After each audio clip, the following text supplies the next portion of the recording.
ಇದನ್ನು ನಾನು ಅಹಂಕಾರದಿಂದ ಹೇಳ್ತಾ ಇಲ್ಲ, ಬಟ್ ಅನುಭವದಿಂದ ಹೇಳ್ತಿದ್ದೇನೆ. ನನಗೆ ಒಂದು ಸ್ಪಿರಿಚುವಲ್ ಜರ್ನಿ ಅಂದರೆ ಏನಂತಾನೆ ಗೊತ್ತಿರಲಿಲ್ಲ, ಬಟ್ ಇವಾಗಲೂ ಗೊತ್ತಿಲ್ಲ.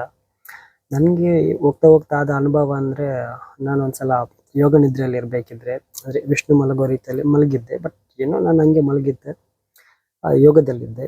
ಸೊ ಆ ರೀತಿ ನಾನೇನು ದೊಡ್ಡ ವಿಷಯ ಹೇಳ್ತಿರೋದಲ್ಲ, ನನಗೇನು ಗೊತ್ತಿಲ್ಲ, ಸುಮ್ಮನೆ ಹಂಗೆ ಮಲಗಿದ್ದೆ ಯೋಗದಲ್ಲಿ ಡೀಪಾಗಿ ಕಾನ್ಸಂಟ್ರೇಟ್ ಮಾಡ್ತಿದ್ದೆ. ಸೊ ಆವಾಗ ನನಗೆ ಅಂದರೆ ಕಣ್ಣಲ್ಲಿ ಎರಡು ಕಣ್ಣು ಮುಚ್ಚಿದಾಗ ಮಧ್ಯದಲ್ಲಿ ವಿಜುವಲೈಸ್ ಬಂತು, ವಿಡಿಯೋ ಬಂತು. ಸೊ ಆ ವಿಡಿಯೋ ನಾರ್ಮಲ್ ಈ ಕಣ್ಣಲ್ಲಿ ಯಾವ ರೀತಿ ನೋಡ್ತೇವೆ ಅದೇ ರೀತಿ ನನಗೆ ಕಣ್ಣು ಮುಚ್ಚಿದಾಗ ಇಲ್ಲಿ ಬರುತ್ತೆ ವಿಡಿಯೋ. ಸೊ ಆ ವಿಡಿಯೋದಲ್ಲಿ ಒಂದು ಆಕಾಶದ ಕೆಳಗೊಂದು ಮರ ಇರುತ್ತೆ, ಹಿಂದೆ ಆಕಾಶ, ಆ ಮರದಿಂದ ಕಪ್ಪು ಬಿಳಿ ಹಕ್ಕಿಗಳು ಹಂಗೆ ಹಾರಿ ಹೋಗುತ್ತೆ ರೈಟ್ ಸೈಡ್ಗೆ. ಸೊ ಅದು ಕಂಡಿತು.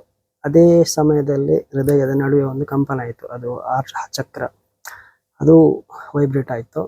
ಸೊ ಆಮೇಲೆ ನಾನು ಕಣ್ ತೆರೆದೆ ಇಮಿಡಿಯೇಟ್ ಆಗಿ. ಕಣ್ ತೆರೆದಿಲ್ಲ ಅಂದರೆ ಇನ್ನಷ್ಟು ಅನುಭವ ಆಗ್ತಿತ್ತು, ದೊಡ್ಡ ಮಟ್ಟದ ಅನುಭವ. ಬಟ್ ಇದು ನನ್ನ ಮೊದಲ ಅನುಭವ. ನಾನು ದೊಡ್ಡ ಇದಂತ ಹೇಳ್ತಿಲ್ಲ, ಬಟ್ ನನಗೆ ಅದು ಅನುಭವ ಅಷ್ಟೆ.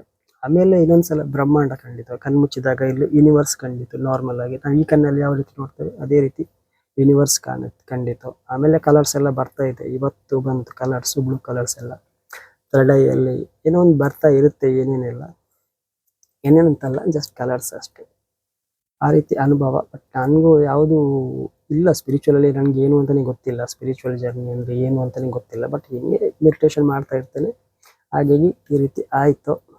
ನೋಡೋಣ ಎಲ್ಲಿ ತನಕ ಹೋಗುತ್ತೆ ಅಂತ. ಇದು ನನ್ನ ಸ್ಪಿರಿಚುವಲ್ ಜರ್ನಿಯ ಮೊದಲು ಆಗ್ತಾ ಇತ್ತು, ಮೊದಲು ತಲೆ ಮೇಲೆ ಹೋಗ್ತಾ ಇತ್ತು ಧ್ಯಾನ ಮಾಡುವಾಗ.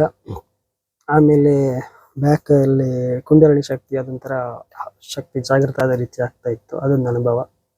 ಆಮೇಲೆ ಎರಡು ಕೈಗಳು ಪವರ್ ಬರುತ್ತೆ, ಯೂನಿವರ್ಸಿಂದ ಒಂದು ಪವರ್ ಬಂದಾಗ ನಮ್ಮ ಸೆಳೆಯುತ್ತೆ, ಅದು ಹೇಳೋಕ್ಕಾಗಲ್ಲ, ಅದು ಅನುಭವಿಸ್ಬೇಕು. ಅದು ಅವಾಗ ಒಂದು ಎನರ್ಜಿ ಬಾಡಿಗೆ ಆಕ್ಟಿವೇಟ್ ಆದ ರೀತಿ ಅನುಭವ ಆಗ್ತಿತ್ತು.